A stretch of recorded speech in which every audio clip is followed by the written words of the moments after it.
Hello everybody, how are you all doing? I hope you're all well. Please remember to hit the like button and please tell me in the comments where you guys are tuning in from, what city, what town. I have some very good news. So I'm sure that there are some of you who might be new to the channel or you're just looking this up. So my name is Richard Medhurst. I've reported on Julian Assange's case since the beginning, since 2020. And I was there at the Old Bailey, I was there at the High Court, and then all the appeals in between. And I was getting ready actually to go to the next hearing on the 9th and 10th of July. And then we get the news that Julian Assange is free. Yes, this is real. He's actually free. He's left England, as a matter of fact. He's on his way now to Australia, and I couldn't be happier. I really couldn't be happier. It almost feels surreal. It almost feels like it's not true, but I assure you it is. Over 5 years he spent in a closet, and to call it a closet is already too kind. 23 hours a day, in solitary confinement, psychologically tortured, physically as well, in the sense that you would let him out only an hour a day. His body decaying. We saw him having a mini stroke during one of the court sessions. It's that bad. So they were really killing him. That's not an exaggeration in the slightest. But he's free. He's free. He's left the country, and I'll show you just this clip where he's on his way to the airport.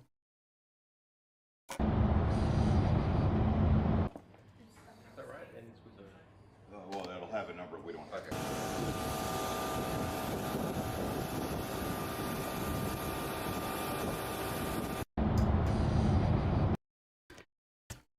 It's good. It's good. So this happened because he was in talks with the United States about a deal. So I had known for a while that he was in talks with the US, and I confirmed the story, but I didn't want to talk about it myself because I didn't want to draw attention to the issue. Because if there was any hope that these talks would pan out, you don't want to mess with it. You just want to let it run its course. And you can't blame the guy one bit for wanting to get out. And that's the only sane thing that you could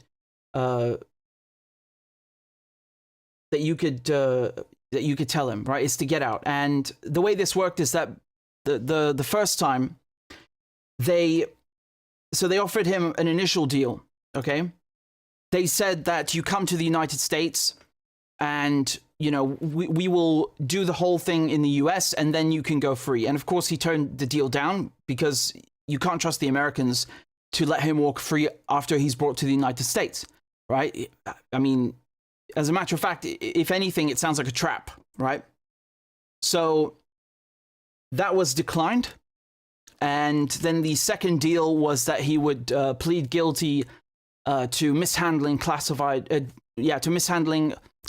information, and that afterwards he could walk out of the prison in England, so out of Belmarsh prison in London, and then that's it. He wouldn't even have to go to the United States, so he would just join in via video link or something like that. So yeah, I had already heard this a couple of weeks, if not months ago, yeah, and that's exactly what happened. So they just did it in England. He walked out and went to Stansted Airport and on his way to Australia. I mean, I was in Stansted last week. If you would have told me that Assange would be going through here on his way free in a week, I wouldn't have believed you. I just wouldn't have believed you. But I'm really happy for him. I'm really happy for him because, I've covered this case for 4 years, and there is not a nasty thing. There isn't a nasty thing that they haven't done to him. For example, let's forget the fact that he was just in Belmarsh for 5 years. Before that, in the embassy, the Ecuadorian embassy, they kept him in the Ecuadorian embassy for about 7.5 years, okay? And that's been ruled as arbitrary detention by numerous international lawyers and UN experts. So basically, you're imprisoned, okay? And remember, this is not like some fancy compound that's the size of the Vatican. It's not a U.S. embassy. It's It's in it's next to Harrods in London. I mean, it's a small apartment basically. And on top of that, they spied on him. So they put cameras inside. They put microphones, directional microphones outside. They did everything. I mean, they even spied on his conversations with his lawyers. So, there was, unbelievable criminal behavior on behalf of the US government. Unbelievable, right? I mean, let's say you're a serial killer. Even a serial killer would go free if it were found out that the government was, spying on that person's legal conversations or conversations with their lawyers, right? So even Assange's biggest detractors would have to shut their mouths with this bit of information. And again, make no mistake, the fact that he was in that embassy in the first place is because he knew he would be unjustly persecuted by the United States. He hasn't done anything wrong. He hasn't done anything wrong. So they spied on his conversations with his lawyers. They also tried to steal DNA from his child, like a nappy, a diaper. They tried to steal one. They were talking about kidnapping him or maybe poisoning him. All sorts of things, just like psychotic, insane behavior. Speaking of serial killers, I mean, the United States government certainly behaves like one.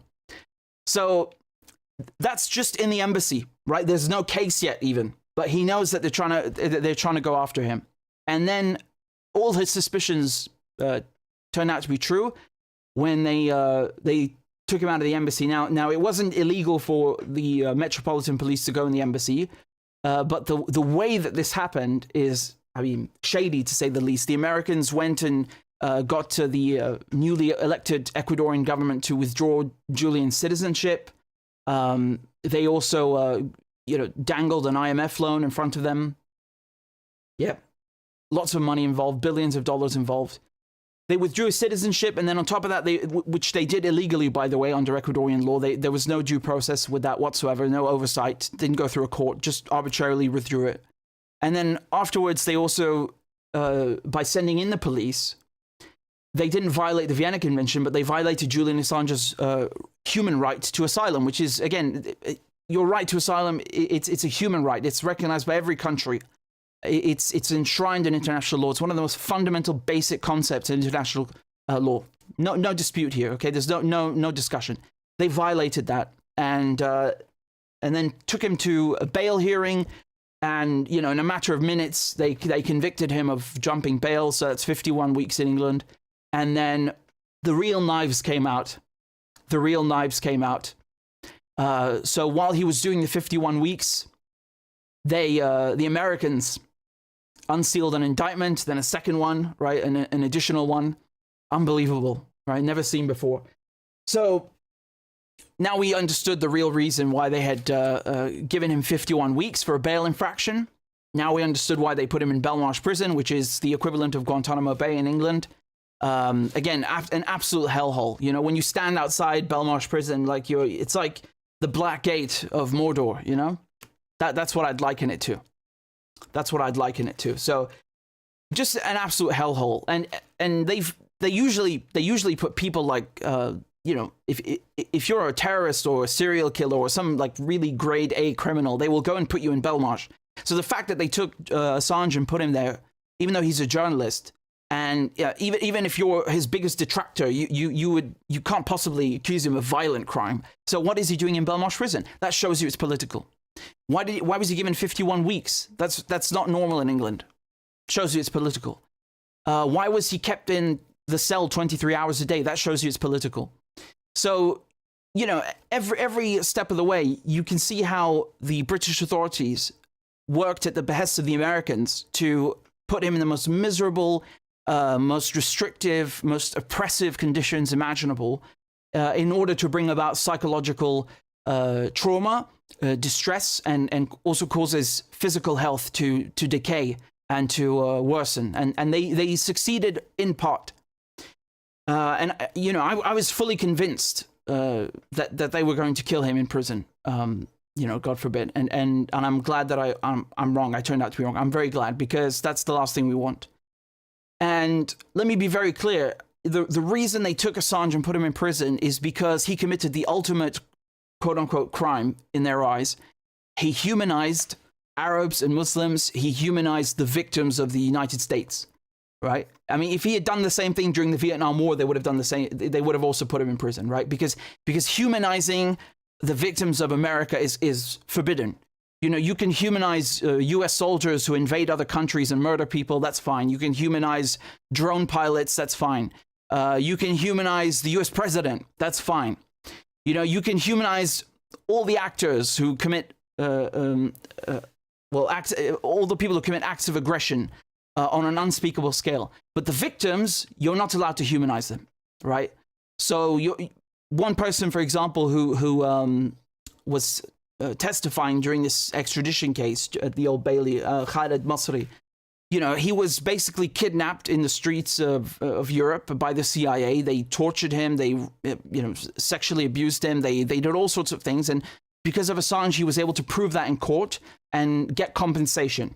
Not enough for what's happened to him, but nevertheless, you know, he was able to prove it in court. And so they hate him for that reason. They absolutely hate him. So this is really his sin in the eyes of the Americans. It's not that he exposed the secret, right? Depending on the secret that's being leaked, this could be favorable or unfavorable, but to humanize the victims of the United States is unforgivable. Absolutely unforgivable. And that's what he did. And remember, this is Iraq and Afghanistan that we're talking about. This is also Guantanamo Bay that we're talking about. People think it has something to do with you know, 2016. Again, I never talk about 2016 because that's what the media tell you. The case, the law, what they were trying to prosecute him for has nothing to do with 2016. It's, as a matter of fact, it's everything before that, right? It's Afghan war diary, Iraq war logs, Guantanamo Bay files, and State Department cables. So nothing to do with that election. Forget about this. This is media nonsense. And you know, the media betrayed him. They betrayed Assange because they were never there in the courts. I mean, they showed up a little bit, like they would show up, for example, the last day when we had the Old Bailey stuff, like, you know, weeks and weeks of hearings, and they would show up at the last day to act like they covered something. No, those people weren't there. Okay, mainstream media, as a matter of fact, helped the United States. They helped the United Kingdom in persecuting Assange. And these people, they won a whole array, a whole range of accolades and prizes and praise that was showered on them for things that Assange had given to them, right? Again, this is stuff that the Washington Post published, the New York Times, Die Presse, Le Monde.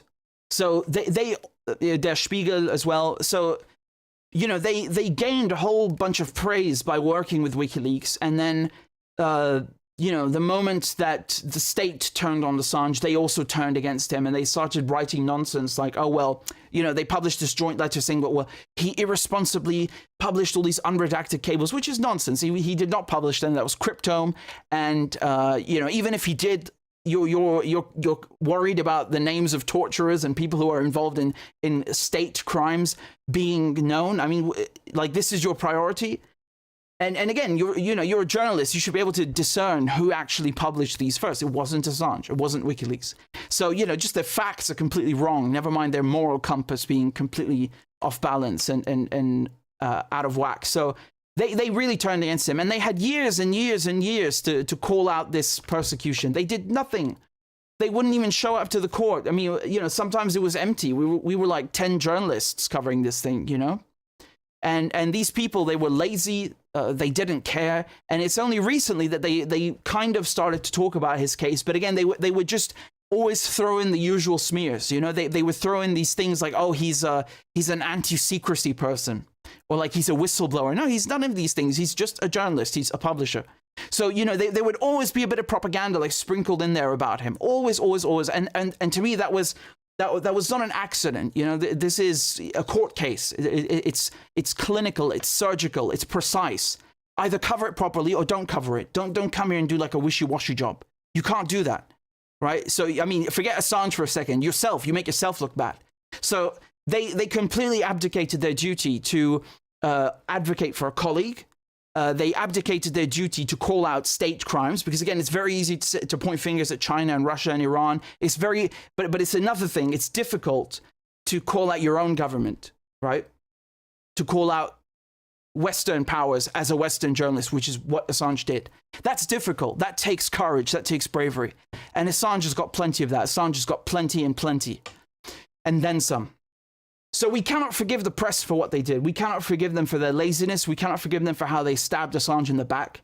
And we cannot forgive the United States. You know, just because Assange is free now, that doesn't erase everything that they did to him. We do not make the mistake of thinking Joe Biden is some kind of lenient person. He's been in power for 4 years. Why was he keeping Assange in jail all that time? You know, at best, he's doing it just so he can curry favor with voters during an election campaign. As a matter of fact, I'd argue that's a bad thing, right? Because it just makes him look sleazy. It just makes him look cheap. Like he plays with people's lives for elections. Make no mistake, I'm glad Assange is out. That's clear. But I'm just saying we shouldn't give Biden any praise because he's like letting Assange go free after 4 years of persecution. His term is almost up. He could be out of office in a few months. So how is that any good, right? And again, not to mention the fact that there are physical ailments that that Assange has suffered from that cannot be undone. You cannot undo a mini stroke. Right, you cannot undo all the physical distress that has been inflicted on him for the last 5 and then another 7.5 years. Right, this is over a decade of persecution that we're talking about. You can't undo that, right? You can't undo all the time with his children, with his family that he's been deprived of. Right, remember his children are now 7 and 8, I believe. So very, very lovely kids. You know, so it's good they'll have their father now, but they missed out on many years with their father. That's unforgivable. That is unforgivable. The fact that the state even targeted them by trying to by trying to take the diapers. I mean, that's just gross. That's disgusting that they would use his children like that. We cannot forgive the United States government and the British government for these things. Because make no mistake, everything the US was doing, the UK knew about, and as a matter of fact, played a crucial role. The US couldn't have done anything without UK cooperation. You understand? Without UK cooperation. So that's very important to underscore. And even his lawyers in Spain and all these things, I mean, they had their places broken into, and that's a whole other story. I mean, Christ. But you know, these are fascist countries that we're dealing with. These are fascist countries. What they did to Assange, they did it as a warning to other journalists. They're letting him go free now, but the damage has been done to whatever semblance of democracy you want to talk about, and you know, they want to send a message to other people. There might be other Assanges or people like Assange who want to publish things and are now put off and discouraged. Or basically discouraged from putting out these crucial bits of information and government crimes that the public has a right to know about. This could very well be the case. I absolutely, unequivocally wouldn't be surprised if other people have just, straight up said, no, I'm not publishing this. I don't want that to happen to me. And how could you blame them? How could you blame them when you see what the state has done? Right? When I say the state, I mean the British and the UK governments together.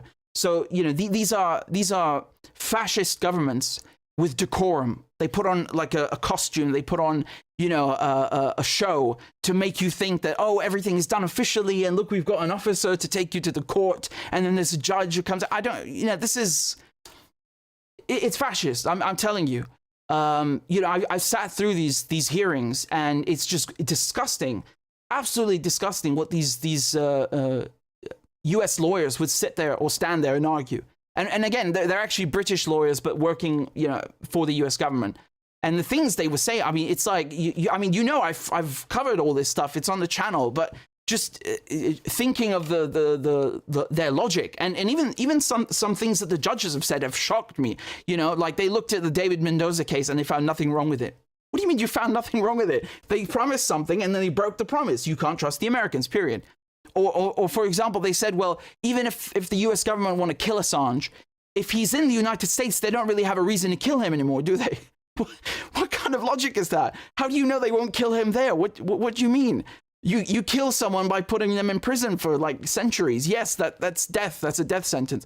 So, you know, it's really, really draconian. It's really barbaric, some of the reasoning. And you know, you're just stunned. You know, this is like 2024. These people actually argue these things in court and say these things in court. They actually do that. Yeah. So you should be scared. Yeah. But these are historical times. The whole world is changing right now. The whole world is changing right now. And I find it interesting that they let Assange go now out of you know all the years that have come and go. Although obviously we all wish that there had never been a case in the first place, and they'd let him go much earlier. Because if we want to talk about criminality, I'm sorry, you know, before I go chasing a non-US citizen for breaking some law in the US, even though he's not working there or he doesn't live there, I'm going to go after, you know, people who torture civilians and kidnap people and render them. I'm more worried about that. You should be more worried about that. Yes. Because remember, out of all the people, when it comes to these documents, out of all the murders and all the things that have happened in Iraq and Afghanistan, no one has been prosecuted. Like not a single person. No one. Only Chelsea Manning and only Julian Assange. That's it. So, you know, you can commit the most barbaric crimes in the US Army against people all over the world, and you don't get in trouble, but the person who exposes the crimes gets in trouble. Okay, I mean, I'm absolutely not okay with that, you know? No one should be okay with that. Unacceptable. And as a matter of fact, Joe Biden pushed for the Iraq War. He was pushing for it in 1998 even.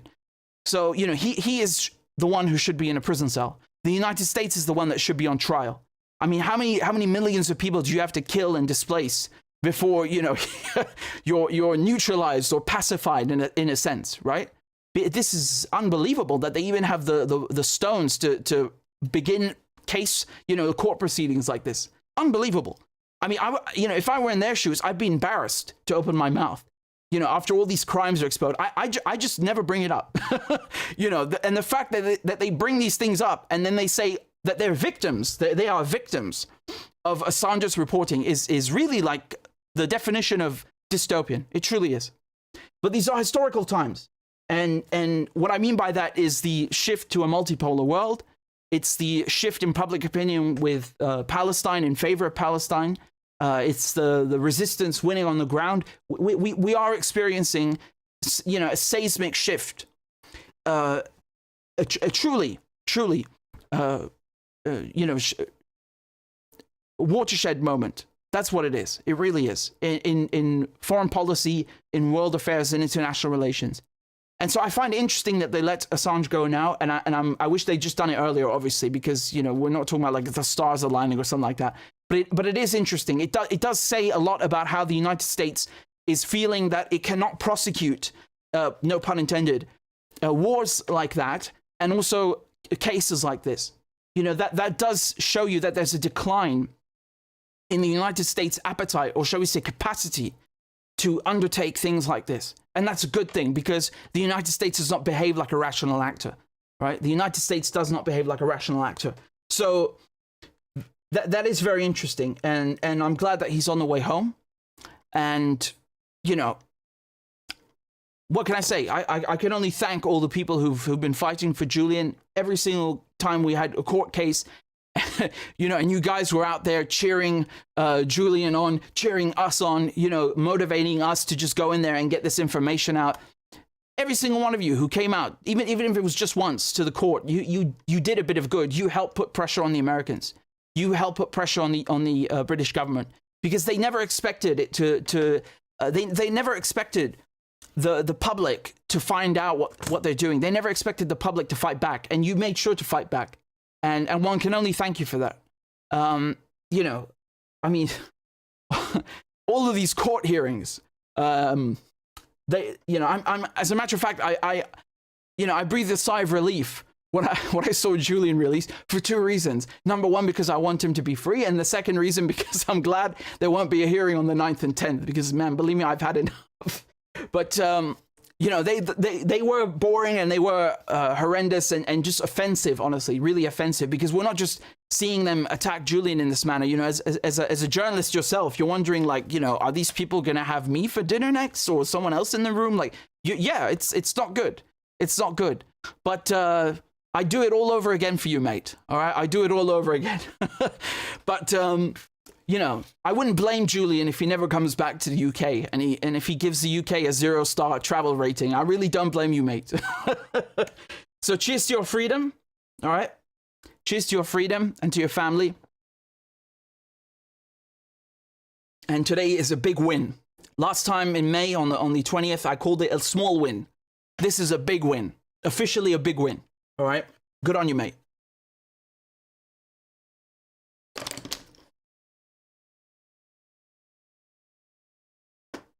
So we've got 2,600 people watching. Please make sure you've hit the like button. And again, if you're interested in understanding Julian Assange's case, I've got multiple playlists on the channel for every stage of the court, the Old Bailey, and then the High Court, and then the also the pre-appeal hearings. It's all there, so you can go and see like day-by-day coverage, and I break it all down. So you know, I'm really happy. This is really, really good news. It's really great. It's really amazing. It's really, really, really amazing. And thanks for all your nice comments. I see well, I'm trying to scroll to the top, but let me see where we've got people tuning in from. Please let me know in the comments where you guys are tuning in from, all right? Thank you, Bobby. Thank you, Bobby, for your kind words. And thank you, Mike, as well. And, you know, I'll be honest with you. I was actually a bit worried or confused why he was going back to Australia, because, yes, obviously he comes from Australia, but it's a different jurisdiction. So, you know, my expectation was that he would stay inside the UK, because, you know, if you set foot outside England, even if you go to Scotland, as a matter of fact, because in England we have, or the UK, we have English and Welsh jurisdiction together, and then you have Scottish and Northern Ireland separately. So even if you go to Scotland, the Americans could theoretically start the case all over again from zero. And how do you know you know, future administration won't do that? God forbid. So again, they're still ironing the whole thing out, but I think it's fine. If they took him to Australia, that means it's all right. Besides, it is home after all. So there you go. Edith, or Edith, yes, I plan to. I hope so. And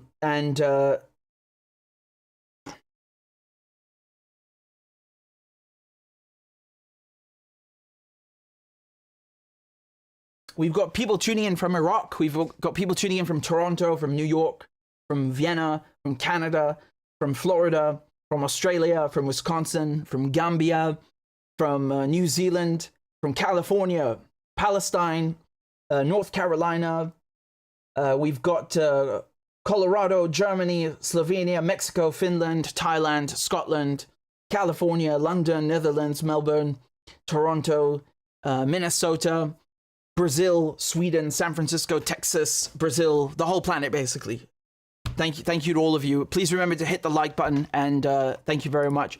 You know, I thought we could talk about some of the other bits of news. So let me go ahead and give you the next clip that I've got in store, although I have to find it. Just give me a second. Did you all see the drone, the Hezbollah drone? Do you know the one I'm talking about?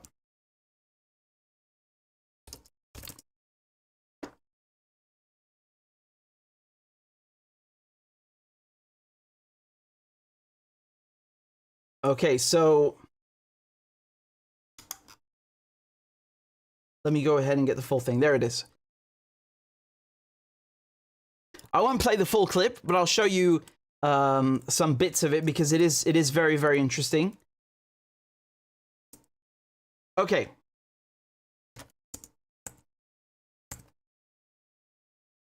You guys see that?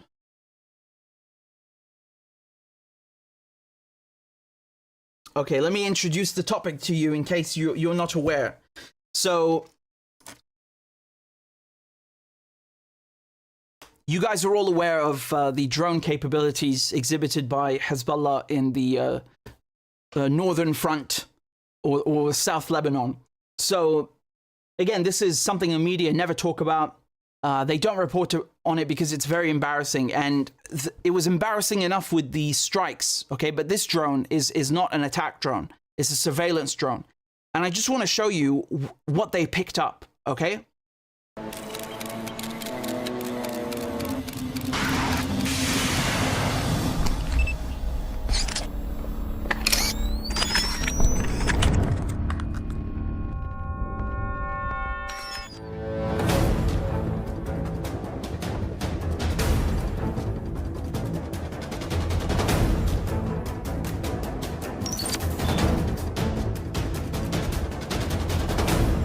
Okay, so you see here, that's Lebanon, Golan Heights, and then Syria, all right?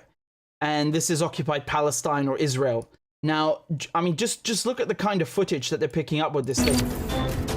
These are all military, these are all sites that produce military equipment.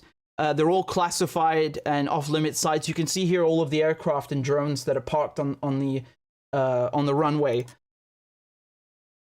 And again, these are not images. This is 9 minutes of footage, and this is just what they've released. Never mind what they actually recorded.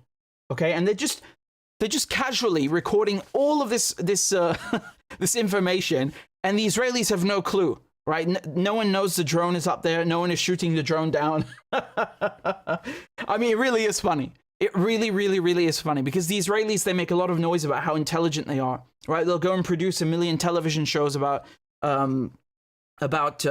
you know, they're about the Mossad and all this nonsense, but actually they don't really know what they're talking about.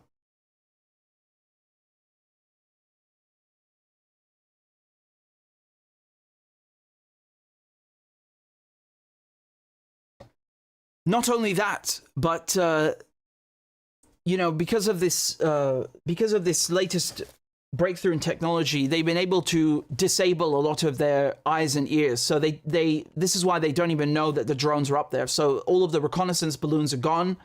You know, all of these things like the Skydew, which is a very, very expensive system where they have, yeah, it's kind of primitive. It's like World War I. They have these giant Zeppelin, well, they're not Zeppelins, they're just balloons. But the point of the balloon is that it's much cheaper than to fuel an aircraft and then have the aircraft take off, and you have to have someone monitoring it the whole time. It's much easier and less expensive than an aircraft, and it can go just as high and stay there, and it serves as an early warning system. So Hezbollah destroyed that. They shot it down, and they also the drone operators with them. And then in addition to that, they have the Skystar 330s, also disable them. So all of the early warning systems are gone. So that's why they don't know, the Israelis just don't know that there are attack drones coming at them, or surveillance drones hovering up above. And it's a bit more complex than that. It's not just about shooting down the balloons and disabling them. There's a lot more that goes into that. They have all of these cameras and thermal equipment that they have installed along the border. They also have other ways of disabling or jamming their electronic so their electronic warfare and their radar and surveillance systems. So it's a complex effort. It's like a web of things that you have to do in order to make sure the enemy doesn't know you're there. And Hezbollah are able to do that. And remember that they're not a state actor, right? So they don't have the capacity or resources that the Israelis do, where they've got billions and billions of dollars, like, you know, pouring in, and yet they're able to overcome and overpower all of their systems. I mean, it's 9 minutes of this stuff. It's unbelievable.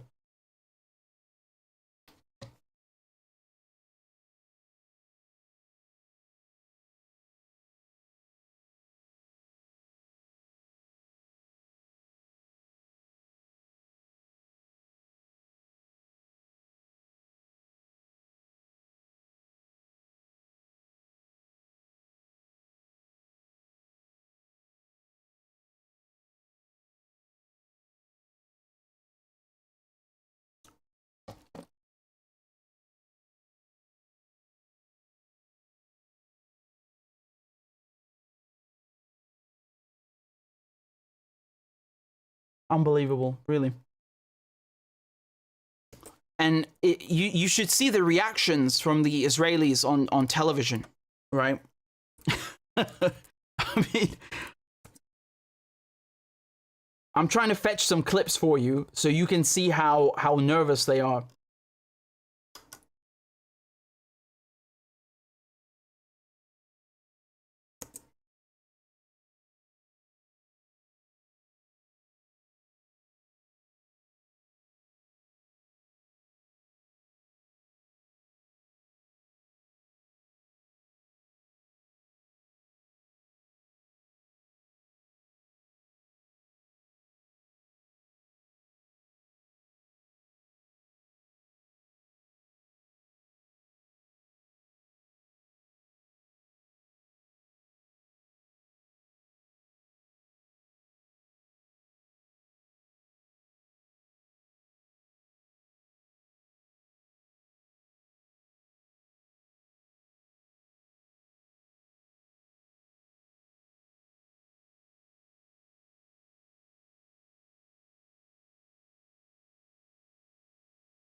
I was watching one clip earlier from so it was in Hebrew. They were talking in Hebrew on some Israeli channel, and you know, they were saying that. So this guy who was speaking, he was saying that if Hezbollah want, they can come and find my house and survey it and do all sorts of things. And none of them disagreed, by the way. So this is a panel of journalists, and none of them disagreed with him. And then he says, the question is, why isn't the state doing anything? Well, they can't. You see, so now Israelis are having, they're undergoing a moment of shock. They don't understand that they've been, well, how should I say? Their image of a military power has been destroyed and usurped. And Hezbollah have taken that crown now, right? And the Houthis are doing the same thing. Ansar Allah, they're doing the same thing with the Americans, by the way. Right, so they're having a moment of shock. It's only now setting in after 8 months. But this one really did the trick. This video that I just showed you. I mean, look at all the Israeli naval boats here, right? These are all military sites, right? And they're just like casually, they're so these are also chemical tanks for storage. Just all of this stuff, just like casually being surveyed, right?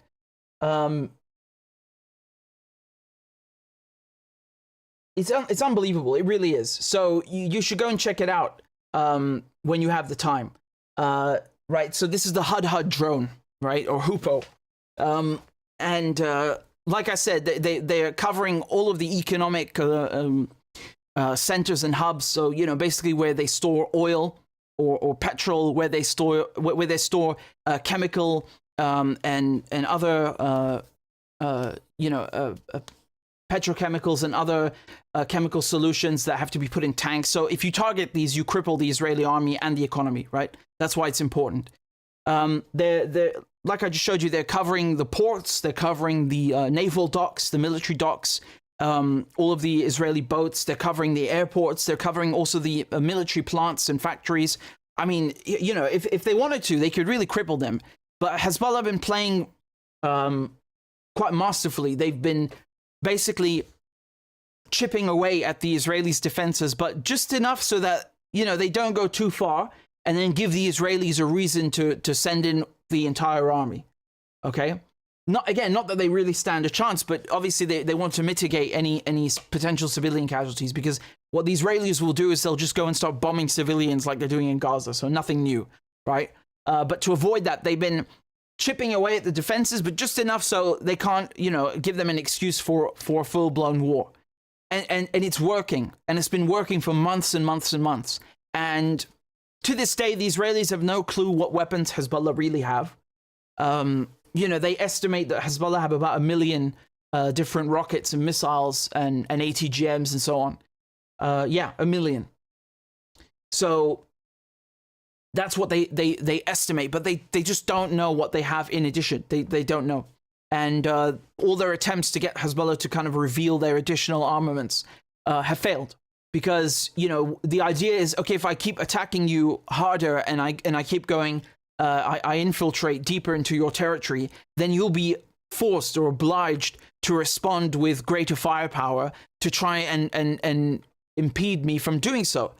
But Hezbollah just keep finding ways to kind of mitigate these problems without using any of their new or newer armaments and weapons. And that's really making the Israelis angry, because they just don't know what to target and where to target it, right?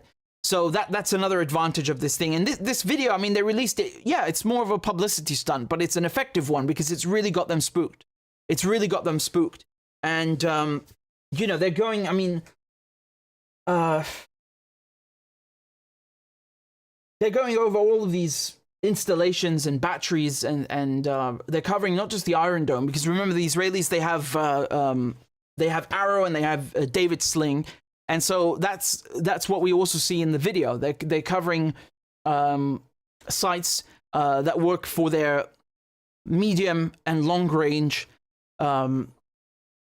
missile and rocket defense system. Okay, because Iron Dome is just meant for short range rockets, and then medium and long range are done by Arrow and David Sling. And so Hezbollah are showing in the video that, look, we can also take out your other systems. It's not just the Iron Dome that we're able to take out. And again, I've done several videos about that, and it's quite masterful. It really is. I mean, I think even the Israelis respect this and understand. And many of them are saying, if we have a war with Lebanon, we're going to get screwed in 24 hours. I really think that they don't know what's waiting for them. They really, really don't want to go there, because 2006 was bad enough. Remember back then, one of the biggest blows, speaking of military and naval boats and ships, is that Hezbollah took out an Israeli ship that was in the water, right? They didn't sink it, but they completely disabled it. They killed some of the crew.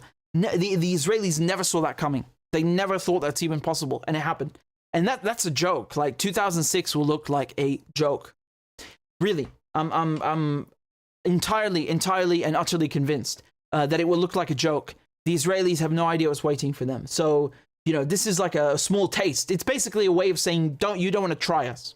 In any case, just thought I'd talk about it, because, it is a few days old, but it's important. It's still being discussed every day in the Israeli media, and they're really spooked by it. And they're really angry that the government isn't doing anything. There's nothing they can do. There's nothing they can do. It just isn't, They're so used to, the Israelis have become very comfortable with just assuming that they can, murder people and then get away with it. And now there's a reckoning that's happening, right?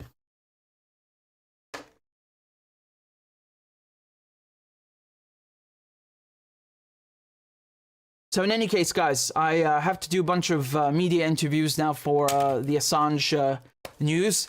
So again, thank you all for tuning in. I appreciate it very much. And try to donate if you can. Please support the show, because again, they demonetize the channel. And if you can donate to Gaza, there's a GoFundMe at the top of the description for disabled children in Gaza, and there are 2 other Palestinian charities.